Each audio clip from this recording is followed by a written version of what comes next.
Olá, olá, seja muito bem-vindo, muito bem-vinda ao Clube Orecari. Eu sou Zahriel Malek, fundadora do clube, e hoje eu quero conversar com você, na verdade, dar continuidade ao tema da semana passada, essa é a segunda entrega, é a parte 2, sobre legado emocional. Esse é um tema importantíssimo para a nossa saúde emocional, tanto pessoal quanto familiar. E hoje a gente vai aprender a observar e compreender melhor o que é esse legado emocional mais na prática e quais são as raízes dele, as raízes emocionais que nós temos, que estão profundamente inseridas em nós, que devem ser arrancadas ou cultivadas. Mas antes de tudo, eu quero saber como é que está você. Tá tudo bem? Eu espero que sim. Então, como eu estava te falando, hoje a gente entra nessa segunda parte dessa entrega sobre legado emocional. E também já falei aqui, mas repito, esse é um livro que eu escrevi especialmente para o Clube Orecari e que aborda a importância desse tipo de legado familiar. E eu quero te lembrar, antes da gente seguir, nós somos uma expressão de tudo que aprendemos de forma consciente ou inconsciente, geração após geração. E isso vale para princípios, valores, comportamentos e todas as áreas da vida, por toda a nossa vida. Assim, partindo do princípio de que relações familiares saudáveis são a resposta mais eficiente para prevenir transtornos mentais e promover uma sociedade equilibrada, este é também um convite a reconhecermos onde nos tornamos vulneráveis devido a tudo que vivemos e experimentamos em família. Consciente ou inconscientemente, para cada dor vivenciada em nossos lares, ao compreendermos o tal do legado emocional que recebemos, acredite, podemos curar feridas antigas, algumas até esquecidas, e nos tornarmos emocionalmente mais fortes, saudáveis e seguros, capazes de multiplicar saúde emocional para os nossos filhos, para o nosso entorno e, inclusive, para as próximas gerações. Eu sei que parece repetitivo, mas é muito importante que você tenha isso em mente, a importância do que nós estamos falando aqui e compartilhando com você. Mas agora, vamos ao que interessa, capítulos 3 e 4 do livro Nós, um breve resumo dos nós que nos unem. Capítulo 3. Aprendendo a observar. Não sei você, mas quando me pego em rodas de conversa sobre problemas familiares, comumente ouço mais sobre os erros dos pais, dos irmãos, dos tios e avós do que os de quem está me contando a sua versão dos fatos. Geralmente são histórias que expressam algum tipo de comportamento ou alguns tipos de comportamentos e que, quando negativos, ouvimos do narrador: "Ah, eu nunca farei" ou "faria isso assim ou dessa forma", ou "ele isso ou ela aquilo". Ainda, eu quero distância disso ou daquilo. Vou criar meus filhos assim, assado. E ainda aquela velha e boa frase: Deus me livre disso. Essas são frases que também já me peguei repetindo, porque é mais fácil olhar para o que está quebrado, torto ou errado no outro. O núcleo familiar é o nosso ponto base para o despertar dos nossos valores, princípios e identidade. A primeira briga, em casa. O primeiro perdão, em casa. Hierarquia, aprendemos em casa. Habilidades de relacionamento, tudo começa em casa, na sua família. Agora, pensa comigo. Se tudo que vivenciamos e aprendemos no nosso ambiente familiar é parte de quem somos, qual é o legado que recebemos? Para identificá-lo, precisamos nos voltar para a observância, mas muita calma. Para olhar em volta desarmados e em busca de respostas, sugiro que comecemos nos olhando por dentro, de forma honesta. Depois, diante do que encontrarmos em nós, poderemos começar a olhar para trás com mais saber e percepção. Então, procure lembrar histórias que você conhece da sua família. Pense um pouco sobre valores e crenças herdados. Como você avalia que traumas ou dificuldades vivenciadas por seus pais ou avós impactam na sua visão de mundo? Rememore suas experiências familiares mais marcantes. Encontrou dores? Nome-as. Sentimentos ou percepções sobre si negativos ou distorcidos? Então, identifique-os. Dar nome nos ajuda a compreender contra o que estamos lutando. A rejeição, insegurança, medos. Quais? Culpa, vergonha, ansiedade? Consegue identificar alguma conexão entre seus achados e seus familiares? Essa é a chave. E eu vou dar um exemplo. Comecei a perceber como repetidas vezes nas minhas relações afetivas eu tive uma enorme dificuldade em confiar.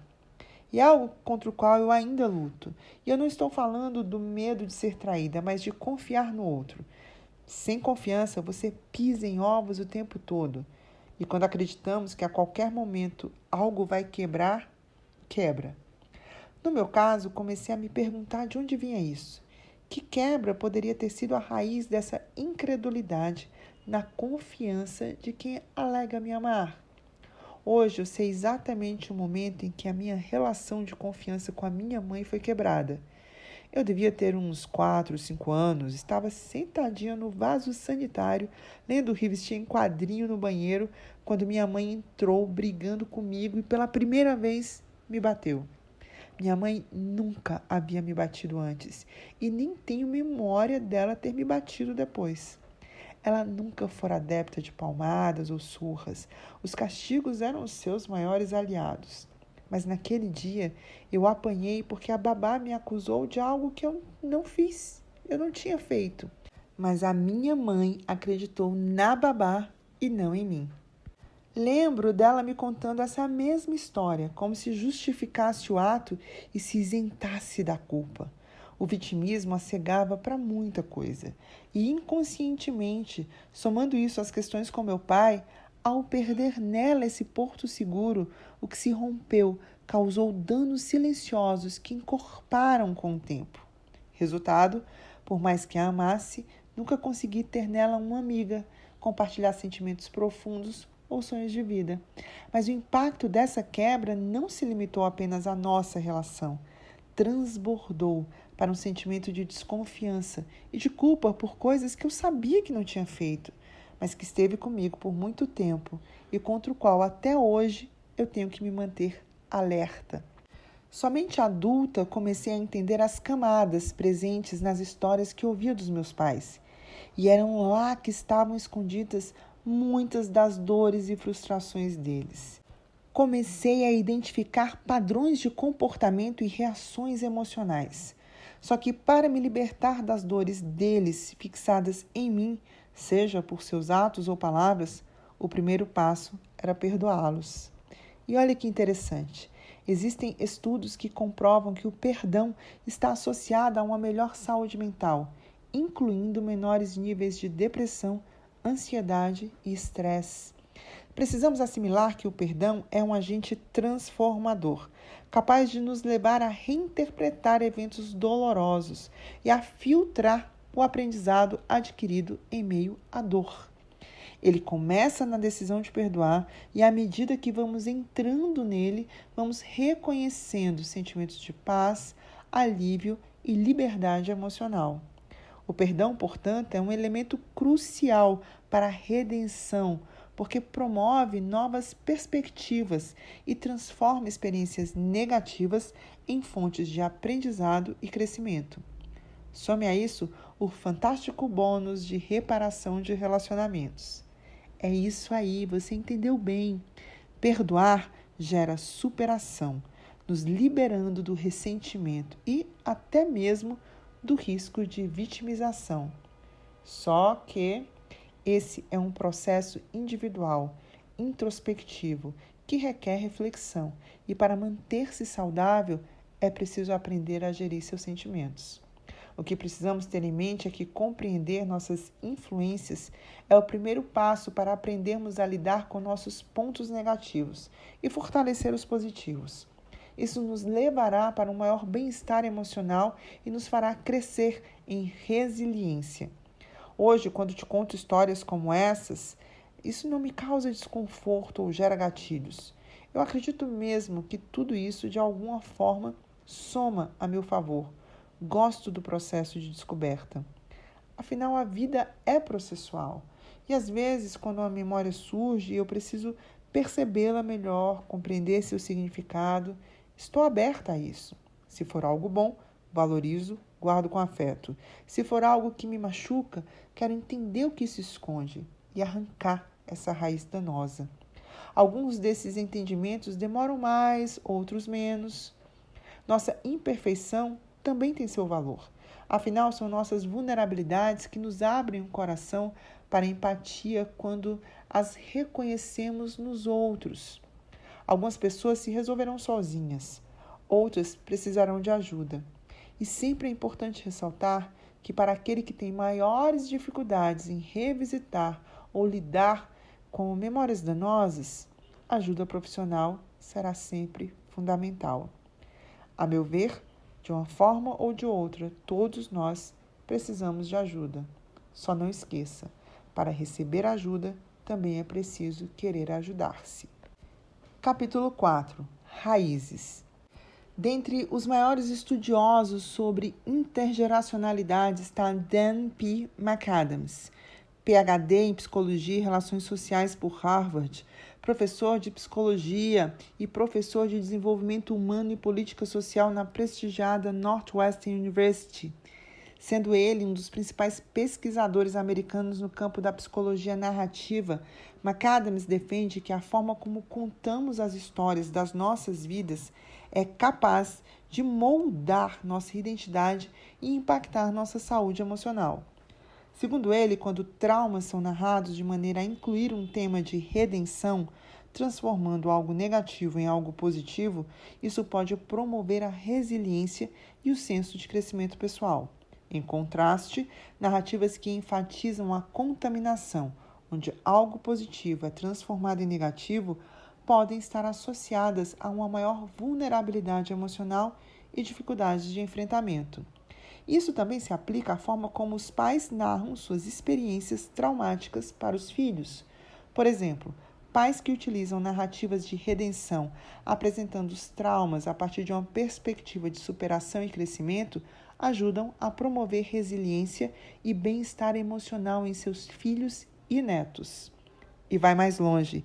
Ele alega que essa transmissão de valores positivos leva a uma modelagem de comportamentos resilientes.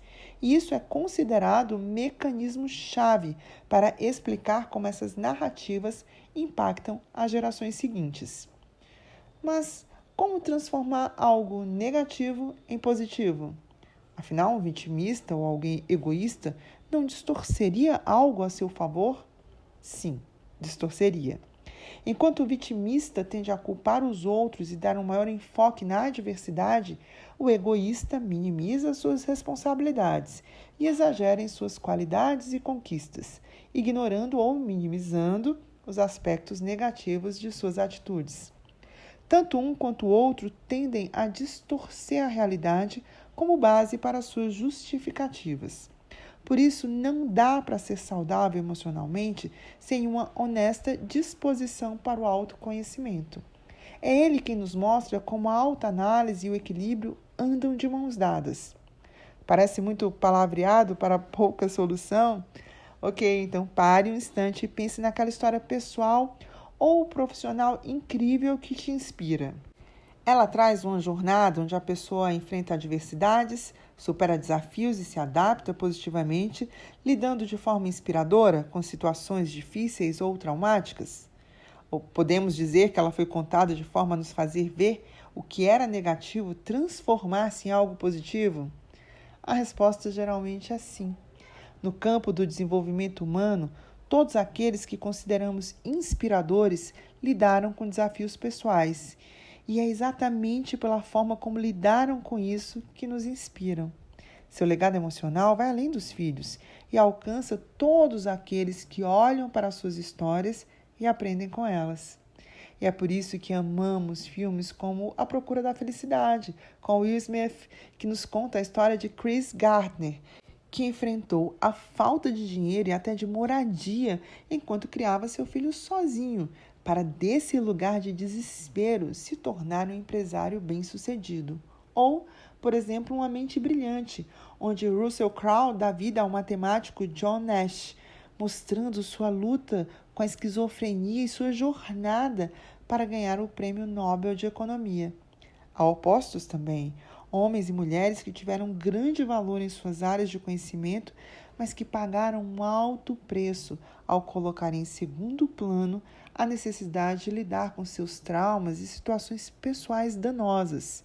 Estrelas como Elvis Presley, Ernest Hemingway e Robin Williams são alguns exemplos como dinheiro, fama ou reconhecimento público não amenizam dores emocionais latentes. Precisamos entender que não há como alguém ser feliz, satisfeito ou verdadeiramente realizado se estiver quebrado por dentro. Sem restauração, não há sustentação. Muito pelo contrário. Você acabou de receber mais 2 capítulos do livro Nós, um breve resumo dos nós que nos unem. No nosso próximo encontro, na próxima semana, vamos entrar nos capítulos finais desta edição e entender melhor a influência dos nossos sentimentos de poder pessoal na nossa autopercepção e validação. Não perca! E se você entende a importância do nosso trabalho, apoie o Clube Eurecari com assinatura paga. Junte-se a nós para ajudarmos uns aos outros diante de tantos desafios no mundo de hoje. E se você conhece alguém que precisa ter acesso a essas informações, compartilhe esse artigo. Esse conteúdo estará acessível gratuitamente aqui no Substack, em texto e áudio, e também no Spotify e no YouTube por tempo limitado. Ao multiplicar nosso conteúdo, você também está multiplicando conhecimento e apoiando o nosso trabalho. Curtir, comentar, compartilhar é uma forma de multiplicar o nosso alcance. E eu conto com você. Nós nos vemos na próxima semana. Até lá!